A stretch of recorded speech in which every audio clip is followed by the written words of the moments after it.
hands. Alright, Gemma, at this moment, I'm arresting you on suspicion of murder. This is Gemma Mitchell, a 38-year-old Australian-born woman convicted of killing her friend, Mi Kun Chong, when the latter withdrew financial help she had previously pledged to her. She carefully planned out her friend's murder, decapitated the corpse, and packed it in a suitcase before disposing of it. Unknown to her, all her moves were captured by cameras. Grim. But this isn't the only case we'll uncover in today's episode. There are other killers who had no idea they were filmed as they carried out heinous crimes. From this 16-year-old who stabbed his girlfriend 114 times. We're having fun in a f***ing cop car. Yep. Tristan. What's up, guys? And Michael, who assaulted and beat a 68-year-old woman to death. To another man who killed his Tinder date. But our first case is that of a woman who committed the despicable crime of killing her friend over inheritance. Gemma Mitchell, a former osteopath, and Mi Kun Chong, also known as Deborah, had met at a church they both attended in 2020. They became very good friends, but Mi had no idea she was committing to what would bring her end. Mi trusted Gemma more because she believed Gemma was helping to cure her schizophrenia through spiritual healing. It was in 2021 when everything would turn really, really bad. Mitchell and her retired mom, with whom she shared the apartment, decided to renovate their property. They contacted some builders who scammed them out of their $230,000. This prompted Mitchell to contact Mi, who agreed to loan her money for the repair. To Mitchell's dismay, Mi later withdrew the offer, and that's when Mitchell set in motion plans to see her life imprisonment. On June 11, 2021, Mitchell carried a blue suitcase and traveled to Wembley, London, where Mi lived. She killed Mi, put her body in the large suitcase, and left her house with some of her documents and mobile phone. Mitchell returned to her mother's house and hid the suitcase in the garden. When Mi's lodger did not see her for a while, the lodger suspected foul play and reported her missing. The police questioned Mitchell, who lied that Mi was depressed and visiting some family friends. Perhaps afraid that the garden wasn't safe enough to hide her crimes, she reactivated Mi's phone and used it to hire a car and drove 200 miles to dispose of the body on a small path in Devon.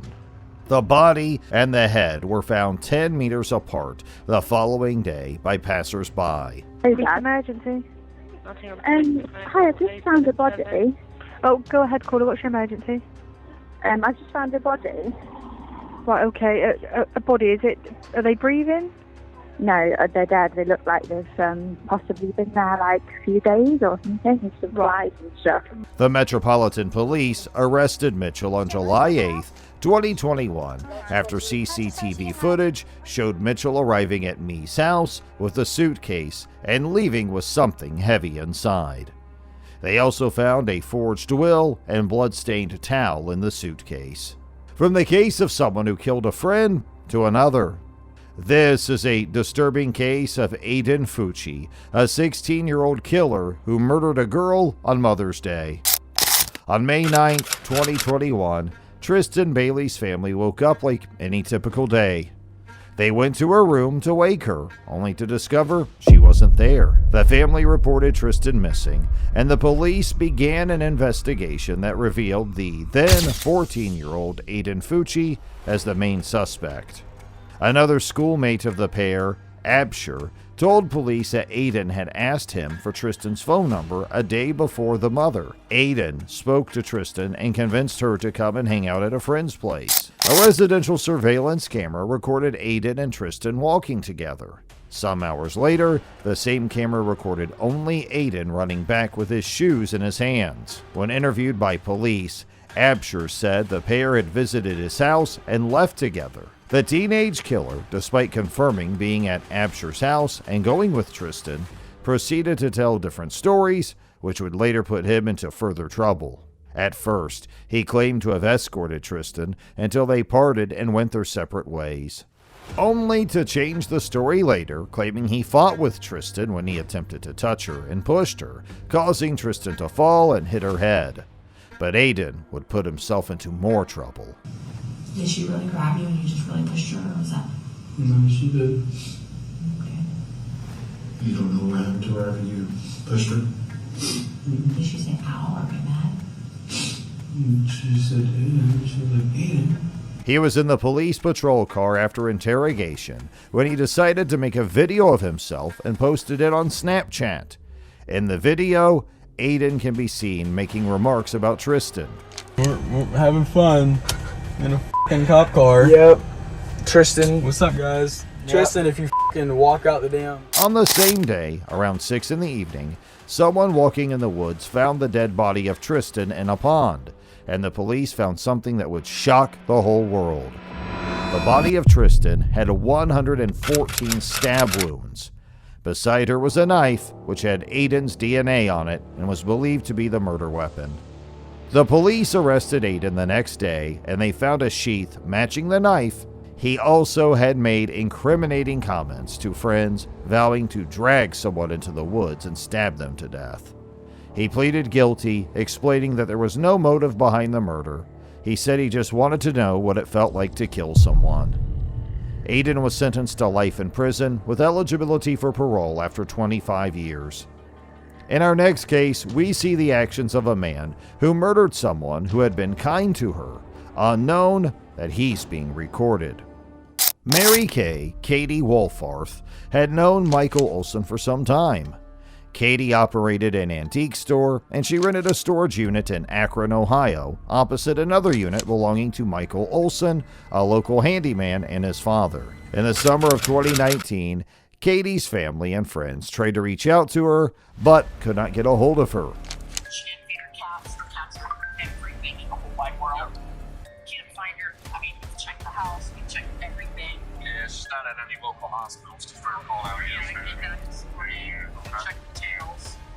She's not there. The husband had not seen her, and they discovered that her cats, who meant everything to her, had not been fed for 2 days. Everything seemed out of character, and they were sure everything wasn't going well. So they filed a missing person case. Police commenced investigations by asking the relatives a series of questions, but no one had any helpful information. However, Katie's sister said in the last message they received from her that Katie was talking about a handyman coming to help with some repairs at her house. Your sister left a message that she had a handyman that could do work for her, and he could come to Pennsylvania and work for and stay in her house. And that's the last message anybody heard. The Akron Police Department got the information they needed to solve the case when 911 received a call from Craig, who rented the storage unit to Katie. They had a CCTV camera at the storage unit, which had captured an extremely shocking incident. When Craig called 911, he said the surveillance footage captured another man going into Katie's rental unit, and that he was sure this person had no authority or reason to be there. My name is Craig. I work at Leslie Floor Sandy. Yeah. We have rental units behind our building, and there is a lady that has been missing. I don't know if a report has been filed. Okay. Her name is Katie Wolford. My reason for calling is that her rental unit has been entered by another individual, and to my knowledge, that individual has no permission, reason, authority to go in there. In the footage, Katie could be seen moving some items in and out of her storage unit. Later, a male suspect drops by and converses with Katie before leaving. The same male suspect appears in the footage later, but instead of talking to Katie or going his way, he's seen crouching beside the minivan in front of Katie's unit, as if hiding. Katie came outside again and walked off with some trash. When Katie left her unit, the male suspect made his move. He walks into Katie's unit and stays there until she arrives. After Katie returned, the suspect came out covered under a white blanket. Moments later, the suspect comes out again, and this time he starts packing Katie's items. The next day, surveillance footage captured the suspect walking inside Katie's unit, and he came out dragging a large object into his unit. The large object turns out to be Katie's deceased body, which police found at the suspect's unit alongside other blood-stained objects. Days later, the suspect, Michael Olson, was arrested for breaking into a store. He was taken in for interrogation, where police officers broke it to him that CCTV recorded the murder he committed. Olson, in his explanations, said he snapped when Katie said something about his ex-girlfriend who abused him. He was sentenced to life in prison without the possibility of parole. On September 21, 2020, 32-year-old Lorraine Cox had just returned to Exeter from Scotland and was hanging out with friends at a local bar. After a few drinks, the friends called it an evening and everyone set out on their way home. Lorraine had agreed to sleep at one of her friends' houses before changing her mind and deciding to walk to her father's house, which was 2 miles from the local pub. As the friends departed, they had no idea what was lurking around for Lorraine. Days later, friends and relatives noticed that Lorraine was avoiding their calls, and her texts were strange. She also texted everyone that she was moving to Plymouth and updated her Facebook location. Worried and suspicious, Lorraine's dad went to her house to check on her, and that's when more bells started ringing. She was nowhere to be found, but her medication was still intact. Lorraine, who was a type 1 diabetic, relied on insulin, and leaving them back meant something wasn't right. He reported Lorraine missing to the police, and the search began. Police officers started investigating by speaking with a friend she was out with, and after the information that Lorraine had walked home, they started looking at the CCTV footage between the bar and her father's house. That's when they discovered foul play.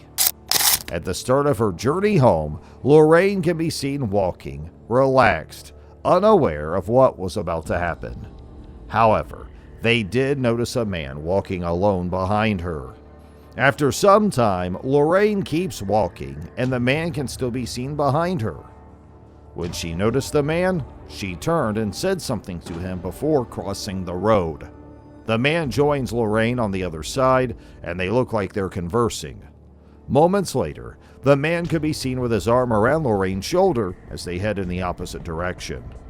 It is unclear whether Lorraine was following the man willingly or not.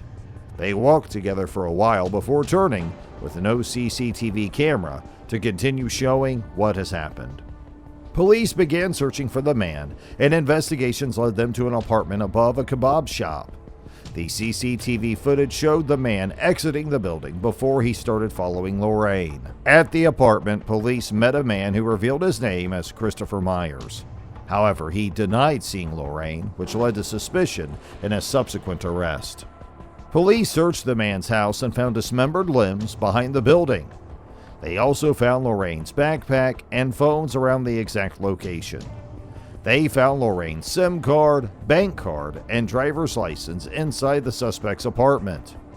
After further investigation, police found that his real name was Azam Mangouri, and he was a gay Iraqi who entered the UK illegally after his asylum application was rejected. Realizing that he could no longer lie to the police, he said Lorraine agreed to follow him to his apartment, where he promised her drugs and drinks. He also added that they had sex, which he recorded in an alley before proceeding to his apartment. He continued that they drank and had more sex at his apartment. Azam said Lorraine brought a black substance out of her bag and they smoked it, and he became dizzy as a result. He said he went to sleep at that point, only to discover that Lorraine wasn't breathing when he woke up. Azam went on to tell police that he started seeing unusual things, including spiders coming out of Lorraine's mouth. He covered the mouth with a shirt and blacked out. He said the unusual thoughts in his head continued when he woke up, and even when he was dismembering Lorraine, he thought it was wet tobacco. However, toxicology reports found no drugs in Lorraine's system, and CCTV footage showed Azam moving around calmly, disposing of Lorraine's body parts. Investigations revealed he researched amputation and grave digging days before, and more CCTV footage showed him buying the supplies he needed for this heinous crime. He was found guilty of murder and sentenced to a minimum of 20 years in prison before he was eligible for parole. Our next case details a cold-blooded killer who murdered his Tinder date. This is Jesse Shane Kempson. He had organized a date with Grace Emmie Rose Millane, a 22-year-old British lady, through the famous dating app Tinder. Grace was on a backpacking tour after graduating from the University of Lincoln. She arrived in New Zealand on November 20th, 2018, and decided to make some new friends locally. So she turned to Tinder and matched with Jesse Kempson. Grace got to Auckland, New Zealand, where they had agreed to meet on November 30th, 2018. CCTV footage showed the pair meeting at Sky City Casino and Bar before visiting a Mexican restaurant.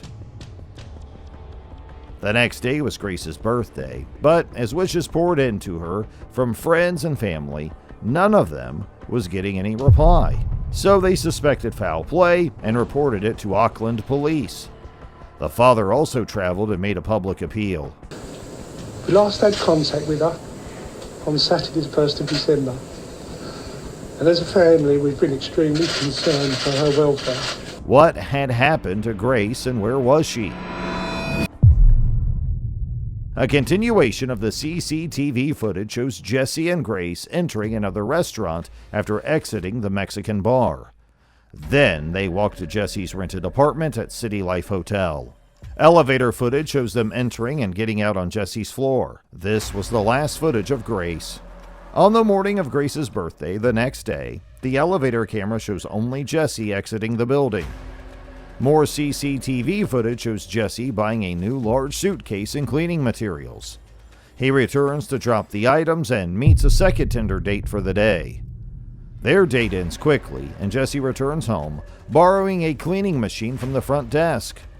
The next time we see Jesse, he loads a luggage cart with the suitcase he had just bought and other small items and takes them to a car he rented that day. CCTV showed Jesse buying a new shovel and washing his rented car, and days later, he could be seen tossing small items into some trash cans. Moments later, police officers went to the apartment building in search of Jesse, who quickly turned back on seeing the officers, but they had already seen him. The police took him in for interrogation and searched his apartment, where they found blood.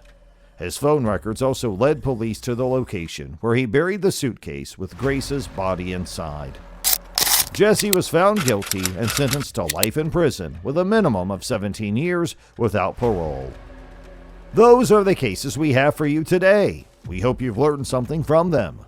Let us know your thoughts about the cases, and remember to like, subscribe, and share to educate your loved ones. And until next time, do take care.